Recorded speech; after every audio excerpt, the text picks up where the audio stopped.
நமஸ்காரம். காமாட்சியோட அனுகிரகத்துல நீ கார்த்தால இந்த புள்ளியாரோட போட்டோவை பார்த்தா ரொம்ப அழகா அமைச்சிருக்கா. இது ரொம்ப விசேஷமான கணபதி, எல்லாரும் ஜாக்கிரதையா வச்சுக்கணும். இந்த அம்பாளுக்கு ஸ்ரீவித்யா கணபதினு பேரு. இதுக்கு ரொம்ப விசேஷமான மகா மந்திரங்கள் எல்லாமே இருக்கு. இந்த அம்பாளுக்கு சில பேர் இதை வாஞ்சா கல்பலதாம்பான்னு சொல்லுவா. இது வாஞ்சா கல்பலதாம்பால் அதை சேர்க்க முடியாது. ஸ்ரீவித்யா கணபதினே பேரு. ஏன்னா கணபதி சாட்சாத் அம்பாள்.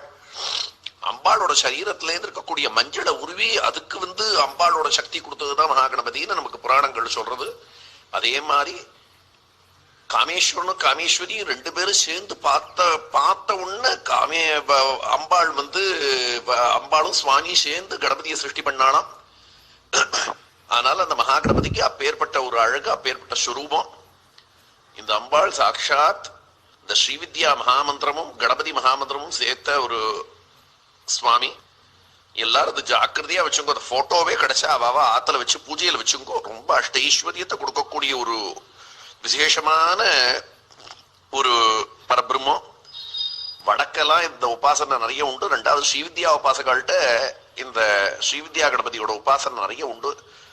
இன்னைக்கு பிரதோஷ காலத்துல இப்பேற்பட்ட ஒரு போட்டோவை யாரோ அமைச்சிருக்கா. அவள்லாம் எல்லாரும் ரொம்ப ஸ்ரேயஸா இருக்கணும். நமக்கு அத்தனை பேருக்கும் இன்னைக்கு ரொம்ப ஸ்ரேயஸ். இன்னிலேருந்து ஒரு கால் யாருக்காவது ஸ்ரேயஸ் கம்மியா இருந்தாலும் இன்னிலேருந்து ரொம்ப ஸ்ரேயஸுங்கிறத இப்ப சொல்றதுக்கு ரொம்ப ஆசைப்பட்டு காமாட்சியோட அனுகிரகத்துல உங்களுக்கு எல்லாம் சொல்றேன்.